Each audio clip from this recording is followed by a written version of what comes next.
I have people in Colorado that said, anytime you're speaking, make a video of it because we want to see. So that's why the video. And it goes on YouTube. So I have my own YouTube channel. You can see all of them there. Or on my blog.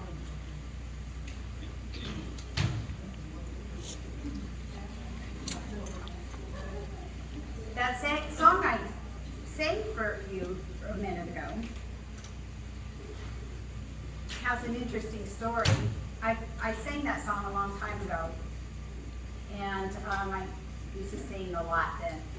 And when I went, I had a procedure done in the hospital, and before they put me under, I said, be careful of my throat, I'm a vocalist. And when I came out of anesthesia, I was singing, we shall see him, we'll see him. I'm singing as loud as I could. I didn't realize that. Jimmy sat there and giggled.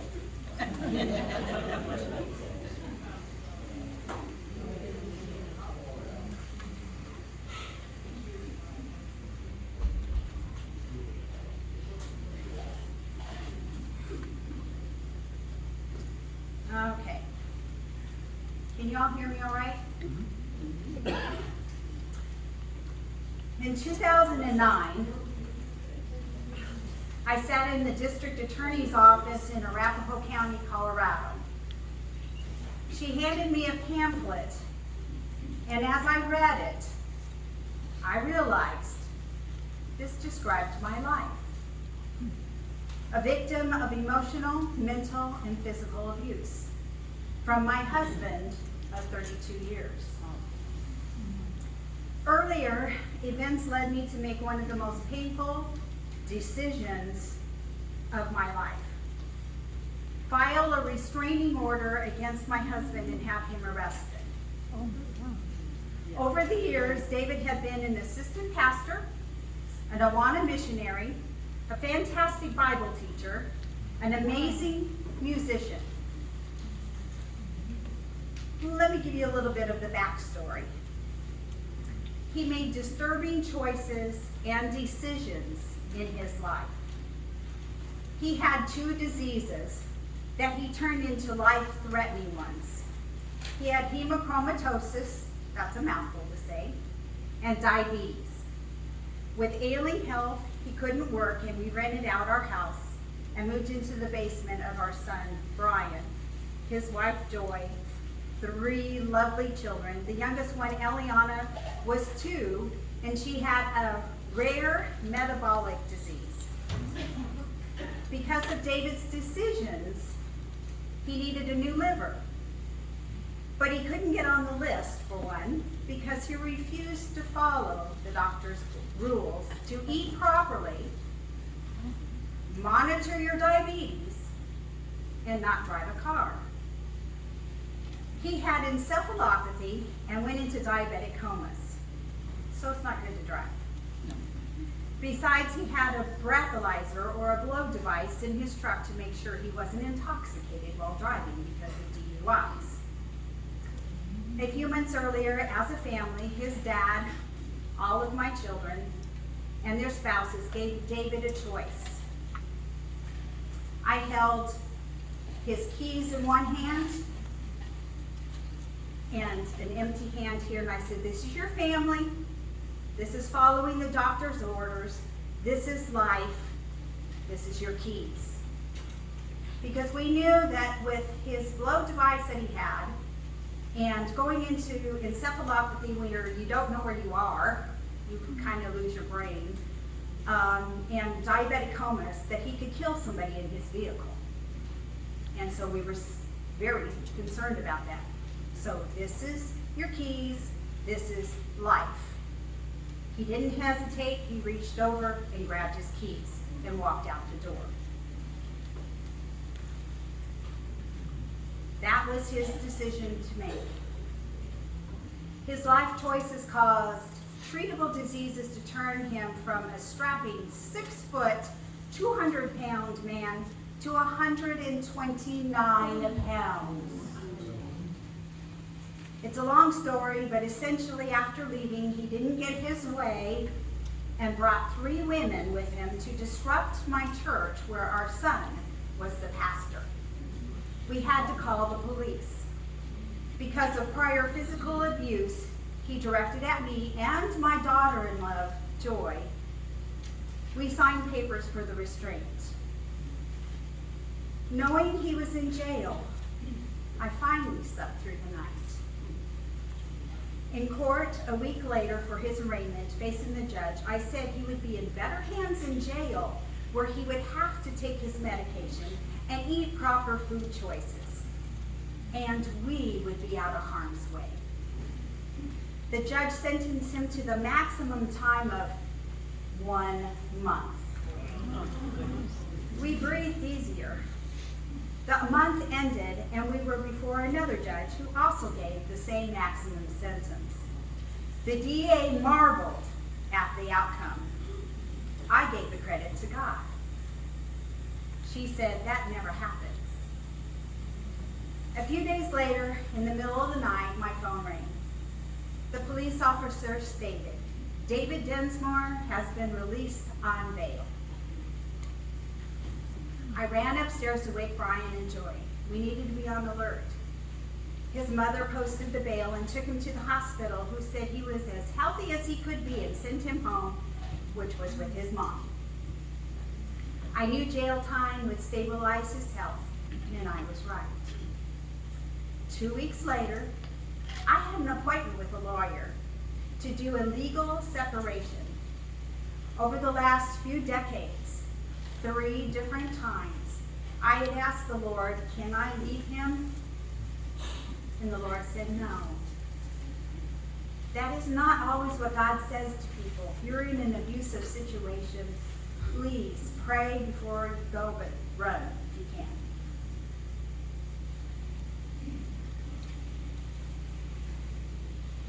This time, the Lord said yes to a legal separation.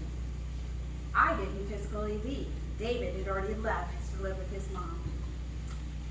David had opened credit cards in my name without my permission, and he was charging me into great debt.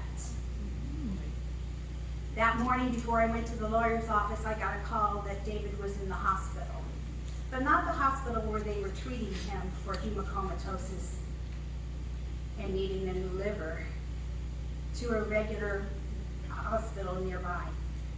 Looking back, that was also providential. God had arranged his mom to send him to that particular hospital, where we met a particular doctor that helped us through this process. I grabbed the power of attorney, and my son went with me. The doctor said he was in such a bad way that his body was shutting down. Remember, that was in 2 weeks. Left to his own devices and decisions, he went from being stable to the 2 weeks to dying. I had to make an even more difficult decision. I called my family to come. My parents, my daughter Kathy, both Brian and my daughter's spouses, my sister and brother-in-law. I called my youngest daughter in Pennsylvania, and I called his dad, who lived in California. And I said, "This is how it is." And we all agreed with the doctor's recommendation. We needed to say goodbye to David. I'll never forget those 3 days when we never left his side. He didn't speak to me. When he looked at me, it was with anger. There were over 60 people who came to say goodbye to him. It was like a revolving door. None of them knew the real David. I had kept it a huge secret. Our life looked picture perfect. They only knew that he was sick. I put on a brave front. David's dad flew in just in time. I had already climbed up on the bed and was lying next to him through all this. I kept caressing his forehead and telling him that I loved him. Brian took his dad's hand and he said, "Daddy, where are you going?" "I'm going home." The tears slid down his face. take care of your mom. That was the only reference to me. And later, David slipped into glory. A few months later, my renter skipped. Although under contract, she left. The decision to sell the house had been just made for me. I was still living under Brian's roof, and at that moment, my parents started making the payments on the house. I cleaned it out and put it on the market.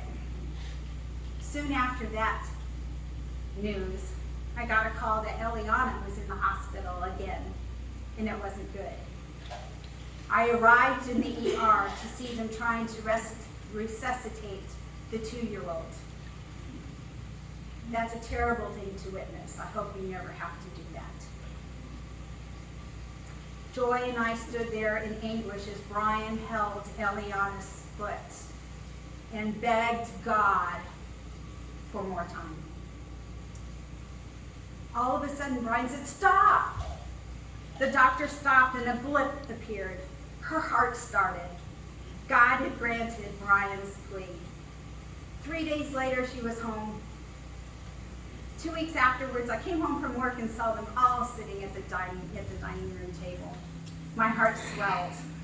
They had gotten family portraits and were celebrating the accomplishment with all those kids. And she pounded her flat palms on the high chair tray, and I grinned as I went down to my dwelling to prepare my meal. Later that evening, Brian came down. "Mom, can you watch the boys? We need to take Eliana to the hospital." When she was born, she was one of 3 of that particular disease, 3 in the whole Western Hemisphere.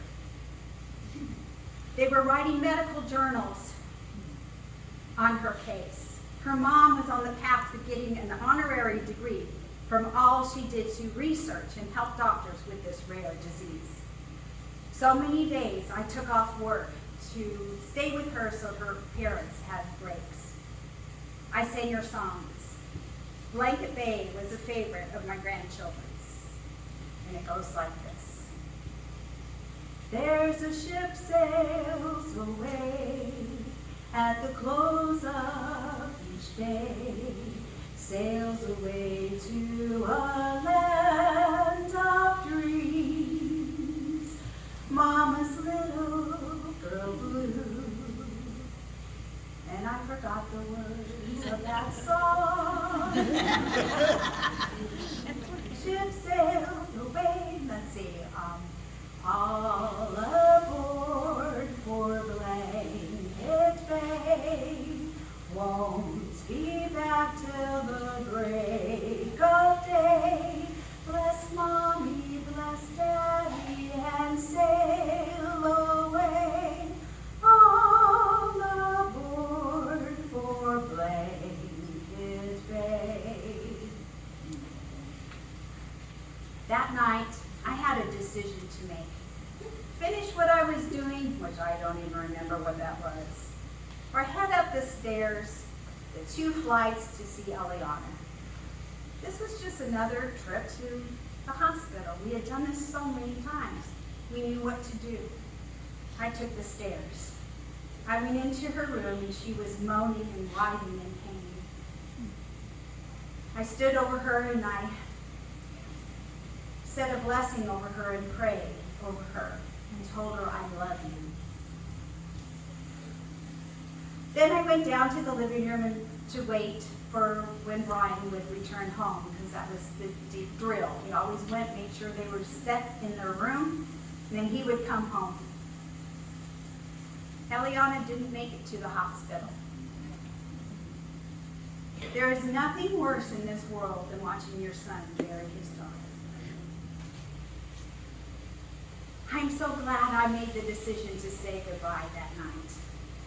She is my 7th grandchild. 7 is the number of perfection. She is forever beautiful and perfect. When my other grandchildren ask, "Grandma, who's your favorite?" I say, "Eliana," and they don't argue or complain. The next spring, I had another decision to make. My daughter-in-law said to me, Mama, you need to go on a dating site. I said, what? She says, Mama, if you don't do it, I'm going to do it for you. I said, if anybody's going to lie, it's going to be me. So I did. Not the lying part. But I started the scary process of online dating. God helped me navigate singleness. I had never been alone before, being married at the age of 17 that first time. I prayed over how I would write my bio, and I prayed over every potential date. So many, the Lord said, slip on by. There was a lot of this. I had to convince my daughter I was okay to go on my first date. Goodness, roles were sure switched. The house sold. I paid back my parents and over $50,000 in debt that David had racked up. I purchased a small townhouse and moved it out on my own for the very first time in my life at age 49. I invited God to lead me on this new adventure. I went on a few dates, and then Jimmy popped up. I had a decision to make. We met online in December and face-to-face in February at my church, surrounded by my children and grandchildren. Smart woman. He was late. Not a good impression. A snowstorm and snow-packed roads caused him to walk in as I stood with the praise team on the platform. The song ended, and he walked with the usher to where I would sit. I came down the platform, and he hugged me right there in front of everyone, including my children, and God. Jimmy made the 4-hour trip over the mountains every other week for the weekend. He would stay at my son's, and I would stay at my house, and those, every time he had to leave to go see my son, to go where he was sleeping, I would cry. I cried every time. And I thought, this is getting serious. Apparently, I was falling in love. So God and I had an out loud talk. And I said, I'm falling for this guy, and you got to do something about it. You got me in this mess. I said, Lord, this will change our relationship, because I had looked at God the Father as my husband. I came to him with everything, every bill that came in that I didn't have the money for, or that I needed to pay, everything I forgot, everything I did, every time I go to sleep. I never slept well. I have never slept well. But God gave me that. He said, you are going to sleep well while I'm here. And that's what he did. I was able to sleep. There was so much I would give up if I got somebody to be my husband. So I said, Lord, if you don't want this to happen, then you need to stop it. Because I'm already there. So you need to change my heart. And you need to stop this. But if this is what you want, then I'm all for it. And there was this immediate peace that just flooded me. And I went, ooh, I'm going to be getting married. But of course, I didn't know what he thought about it. God made that decision for me. So Jimmy asked me to visit Rifle. What a name. Rifle, Colorado is a small town he lived in. Rifle got its name because a surveyor found a rusty rifle in the dirt. How quaint. So in May, I headed over the mountains, and that weekend, he proposed to me, and I said, yes! He was a bit surprised. He thought I would need to think about that. He said, well, it kind of slipped out. I I knew I was going to ask you, but I didn't expect to ask you that weekend, and it just kind of came out. God already knew all of that. We eloped at the courthouse in July 2011. 7 months from the first contact online to marriage. The Lord gave me the perfect man. He is gentle. He doesn't like me talking about him like this. He encourages me. On our first phone date, he asked, "What would you do if you lived in Rifle?" Out of my mouth said, "I'd write," and I didn't know where that came from. Although, during my first husband's illness, I had cried out to God, "What am I going to do with my life?" God flooded my head with the story of Rosita Valdez and the giant sea turtle.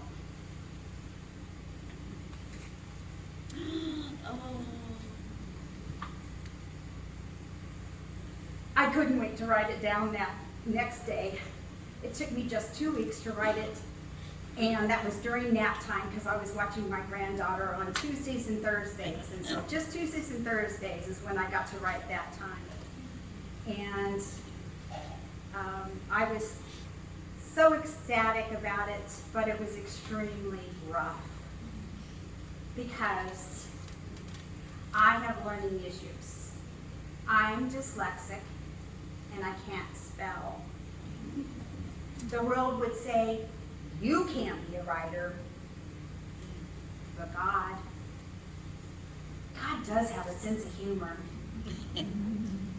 Jimmy made it his duty to see that that book came to life. He pays for me to get the help I need to write the stories God gives me.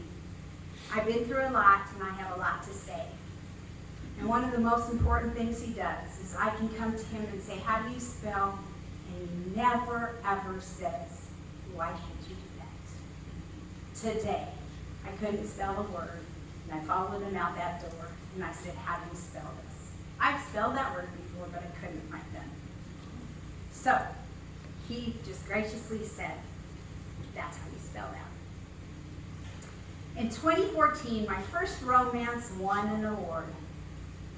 I got my first contract in 2017, and since then, I've published 14 more books with a total of 16. I have a blog for children with over 150 biblical character building stories.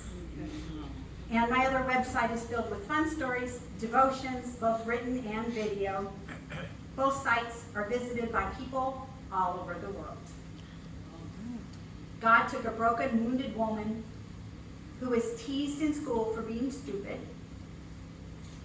one who was ridiculed by the father of my children for not being able to spell. I used to hide my dyslexia and my inability to spell from everyone. You won't believe this, but my parents recently found out about my problem. I am a good actress. God transformed me from a woman who used to hide my secret to a woman who knows He made me this way for His glory. God has a purpose for me, and He has a purpose for you. Amen. Right after Jimmy and I married, I developed fibromyalgia. Can't say that today. The devastation of David and Eliana's deaths took its toll on my body, and now I have chronic pain. The migraines went from an occasional to often, and they would last 3 days, where I would be in the dark, quiet room. Poor Jimmy. He thought he had married a healthy woman.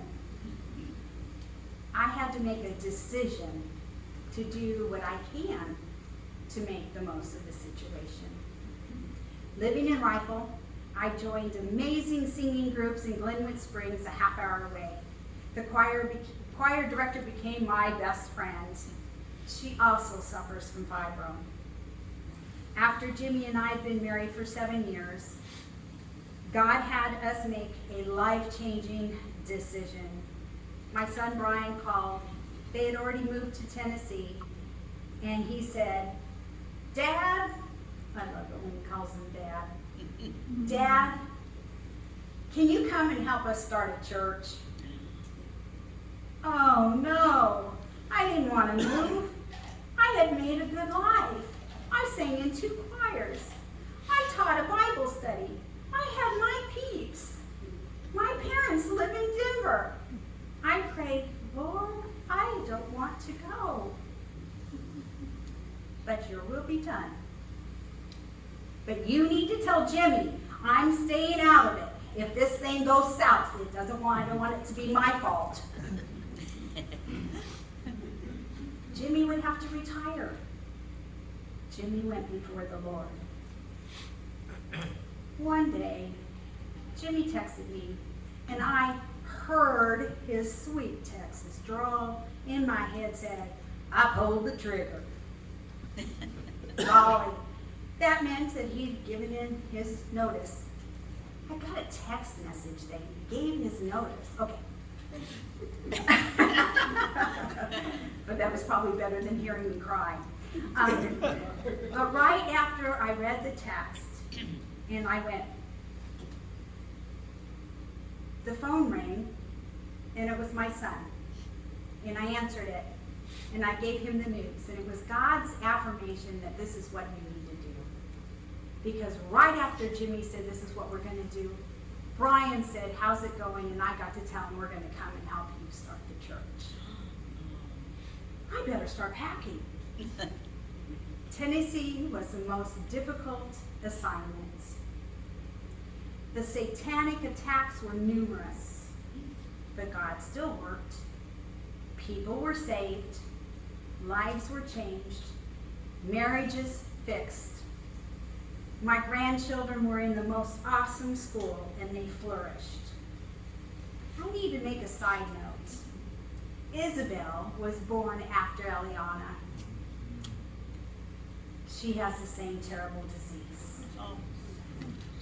But right now, she is thriving as well as can be expected, and she's 12 years old. And she tools around her school in a wheelchair, and she's the queen bee, let me tell you. And they made a special part for her in The Sound of Music. Annie, that's one. Annie, and so she was one of the girls, and so they pushed her around in her wheelchair as they sang and did all this stuff, and she was all like her grandma. Ah!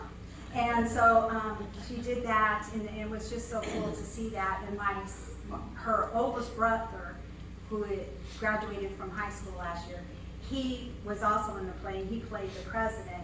And we got a picture of him in a wheelchair and her in a wheelchair. No. If you've seen the movie, you know why. And so that was really cool. Nikki was then born afterwards, and he doesn't have the disease. So they have 4 live children, and the oldest graduated last year. I hated Tennessee. Where we lived, the sun never broke through the canopy of clouds. Fibro had taken away my singing voice, one of my passions, gone. I was depressed, but I did get a lot of books written. One is based on my life, The Encounter.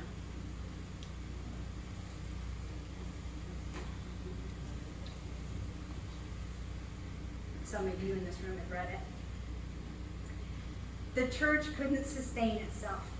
Brian went through thousands of dollars to keep it afloat. We threw in thousands too. It became clear we needed to shut it down. We found ourselves looking for a church to land in, but couldn't find one. In the buckle of the Bible Belt, we couldn't find a church. That's because God didn't want us to land. He was telling us something, and we needed to listen.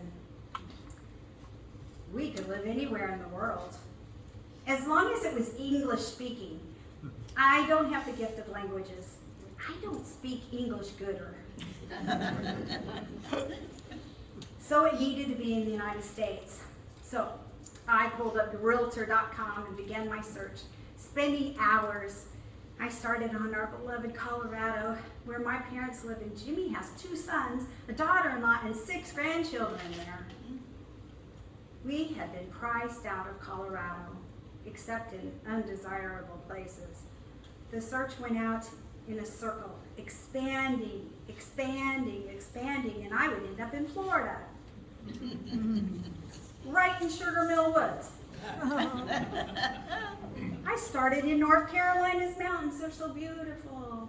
And the search went like this, and I would end up in Sugar Mill. Okay, let's see. Northwest. We'll try that. Oh, it's backwards, y'all. And it would end up in Florida. Jimmy said, Oklahoma's nice. Okay, Oklahoma. Florida. South Dakota. Oh, it's beautiful. And I love snow. Sugar Mill. God was telling us, and we needed to pay attention. We had always said we didn't want to live in Florida. I hate humidity. My fibromyalgia hates it and flares up in the heat, the humid climate.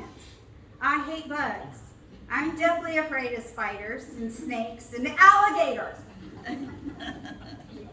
So we put out a fleece, like Gideon.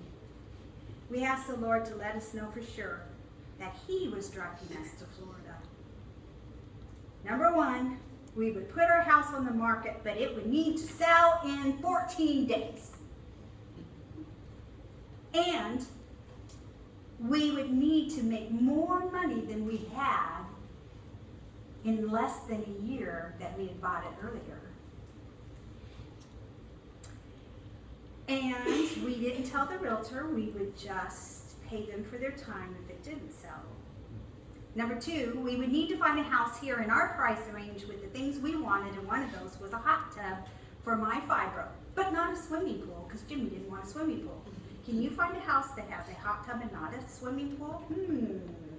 Number 3, we didn't want to move twice. We would need to move from one house to the other, no lag in closing dates. In the nick of time, or in God's timing, we got a contract and we took a trip to Florida. We found our current house on the last day you could walk into them. Did I say that this was the middle of 2020 in the pandemic? The next day, they closed houses to the public, and a person could only purchase one by looking at pictures. But I don't know about you, but I need to see it. I need to smell it. I need to feel the place. You can't do that with a picture or a video. God said go. We decided to obey. We got movers to come to our house. That alone was a miracle. The movers to Sugar Mill. God not only moved us to Sugar Mill, but right next door to Ari and Nancy Hill, who attend Gulf to Lake Church. God knew what we needed, a church family. I got into the Bible study that Gail Moody started. It met at Gulf to Lake during the pandemic. I became a facilitator and moderator. Also, I found great writing groups. And Jimmy is an excellent Bible teacher, and God is using him here. God has blessed us. One of the ladies at Gulf to Lake gave me the name of a fibromyalgia doctor. And I've been under his care for over a year now. He put me on medication and my migraines are gone. I'm also on an extremely restricted diet, and my singing voice is slowly coming back. I know it won't be what it once was, but just being able to sing to him and for him and about him is amazing. And I appreciate you letting me do that today. I grew up in a Christian home, and my parents both loved to sing. When I was a child, as soon as we pulled out of the driveway, we would start one song right after another and sing our way to our destination. We sang in different churches and did everything, and it was just lots of fun. My mom said that when I was a baby, I wanted to sit and sing instead of stand and walk. Why would I walk? I had dolls to sing to. And walking is overrated anyway. Here's one of the songs my mom taught me. My mama said if I'd be good, she'd send me to the store. She said she'd make some gingerbread if I would sweep the floor. She said if I would make the beds and watch the telephone, that she would send me out to get a chocolate ice cream cone. And so I did the things she said. And then she made me some gingerbread and I went out, just me alone, and got my chocolate ice cream cone. Now coming home, I stubbed my toe upon a little stone, and need I tell you that I dropped my chocolate ice cream cone. A mean old puppy came along and he took a great big lick. I hit that mean old puppy with just a little bitty stick, and he bit me where I sit down. And then he chased me all over town, and now I'm lost, can't find my home, and all because of the chocolate ice cream cone.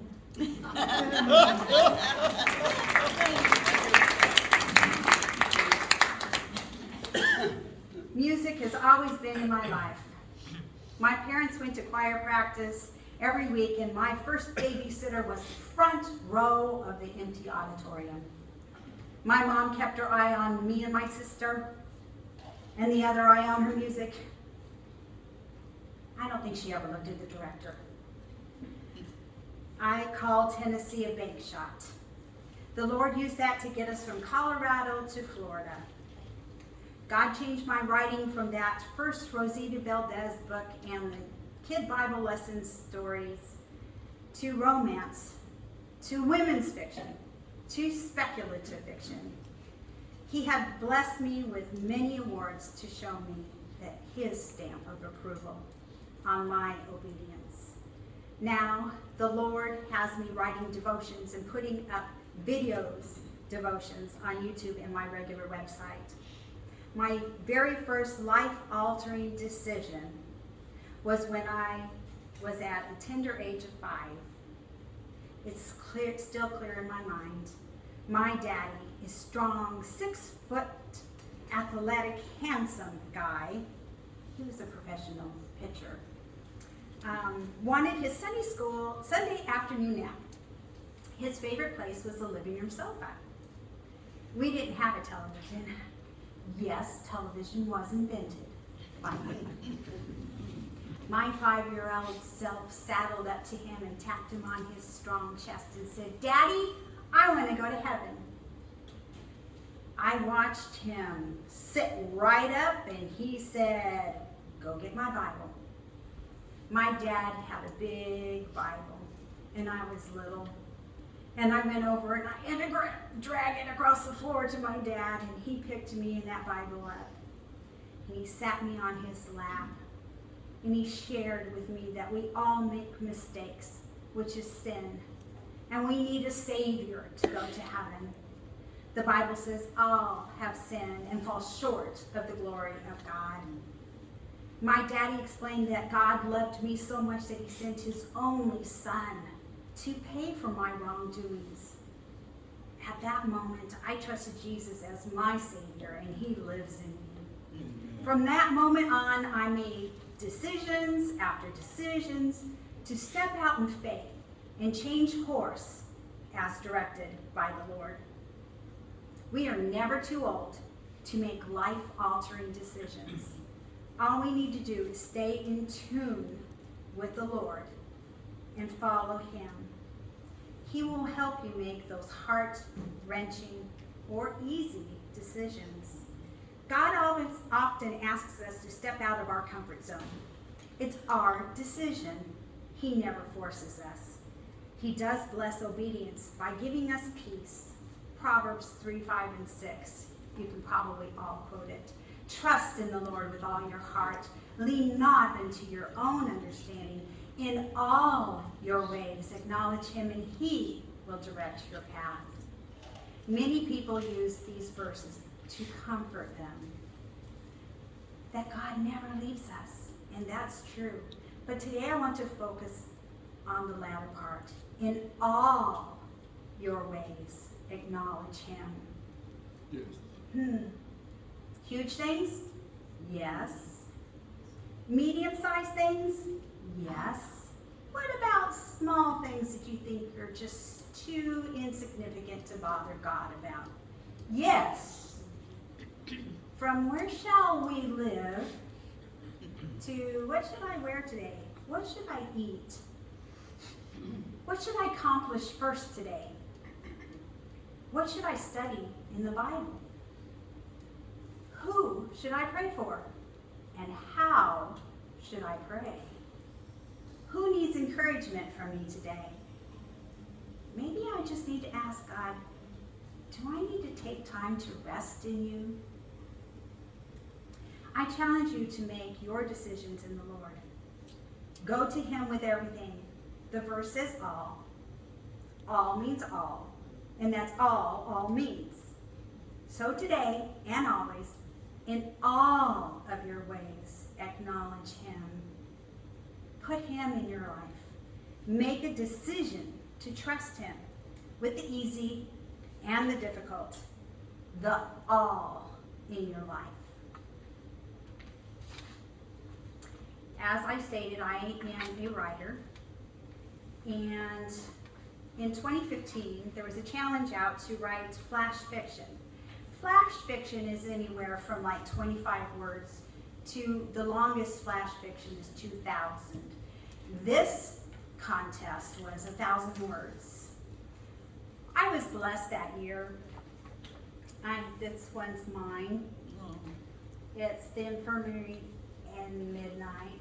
This one's mine, Cold and Calculating. And this one is the People's Choice winner. This one's also mine. I'm going to read this to you. But not in that, the print's too small. It's called Turmoil in the Dining Car. Jeannie, what has arrested your attention? I hadn't realized I was staring. I turned my smile toward my mother.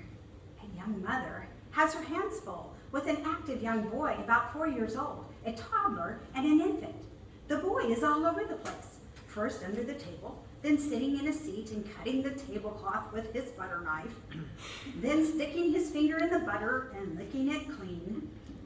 She pulled him down from crawling up this chair 3 times in as many minutes while holding her infant and occupying the other child. I don't see any other adult helping her. The dining room car swayed and hummed its clickety-clack in a comforting way. The uniformed waiter with starched napkin over his arm and a tray laden with plates stepped to our table. Ah, here's our food. The waiter distracted us with a wonderful aroma of our hot breakfast of eggs, ham, and biscuits. My father surveyed the meal over his notes in hand as he's being served, then turned his attention to the young man. Can we have some more coffee? The waiter nodded to Father as he stepped away. Mother smiled at Father. Charles, please set aside your notes for the duration of the meal. Sorry, dear Elizabeth. I'm going over them to have them firmly in my mind. You have said that 5 times a day for the last 4. You will have them eating out of your hand with your powerful and persuasive words. Hall put them away. They gazed at each other as he folded his papers and slid them in his breast pocket. I detected the twinkle in my father's eye as he winked at her. I'm not the one who will sway them. It will be my beautiful wife and daughter. He included me in his smile. I loved my parents and the way they showed their love for each other, even in public. They weren't stuffy the way older couples were in this dawning era of the 1920s. Father wasn't as sure of his abilities as everyone else was, which made him more approachable as a husband, father, man, and pastor. His humble attitude was as real as a smile and readily gave. No pretense with either of my parents. I smiled at them and grasped their hands. Father's prayer was short and to the point. We had started our tasty meal when my attention was drawn to the small boy in the back of the car. The boy is scrambling up the back of the seat again. You two should sneak a peek. It's quite humorous. Oh, look, I think he's gotten out of her reach. She'll need to stand to reach him across the table. What has he gotten his attention? I frowned and jumped up. Oh no! The boy's hand curved around the emergency chain stop. The mother was too late. She managed to reach his trousers to bring him back down when his hand tightened. As she tugged him down, the train lurched while we evidently rounded a curve. Her pulling on the boy brought him off the side of the seat. He didn't let go of the chain. Immediately, the whistle blew as the brakes engaged. We were thrown forward, which meant backwards to me. Chaos ensued as people, dishes, food, and a whole lot were scattered. The screams and squeals and crashes were deafening. All of a sudden, everything came to a stop. I opened my eyes to an eerie silence. I found myself plastered to the window covered in food. I looked up to see the sky through the opposite window. You must be on our side. I became aware of a weight on my stomach and upper legs. It was my mother. Mother! She didn't respond. I moved her down so I could sit up. Mother! I removed her hat that had gone askew. Blood came from a cut above her eye. I slid out from under her and grabbed a part of my petticoat. I ripped a piece off and pressed it to her head. Mother, sweetheart, please wake up. Her pulse was strong, breathing fine. I whispered in her ear, Mama! I looked around at the mayhem. Those legs were familiar. Father! He was under a table that had come unbolted from its anchor on the floor and landed sideways on him. I needed to go to him, yet I should keep pressure on this cut. What should I do? I shook her again. Mother! This time she moaned and moved her head. Mother! Mother opened her eyes. Mama, we've been in an accident, and you have a cut on your head. Can you hold pressure here? I need to go see Father. I put her hand on the petticoat where blood was seeping through. She nodded and obeyed. I crawled over to my father. Father! I tried to lift the table. It wouldn't move. Crunching sounds met my ear as someone walked on broken glass behind me. Ma'am, are you all right? Do you need help? Yes, can you help me move this off my father? Together we moved the table. I crawled to him. Later I would be pulling glass shards out of my hand, but for now my only thought was for my father. I shook him and said his name, but there was no response. With the man's help, I gently turned him over. I felt for a pulse. No, not you! I fell in anguished sobs over my father's lifeless body. Wait, let me be near. I got out of the way of the stranger as he leaned over Father. He whispered something into Father's ear. Father gasped and coughed. I was stunned. I threw my arms around Father, but this time with tears of joy. I looked up to thank the man. He wasn't anywhere in the car. He had vanished. The end.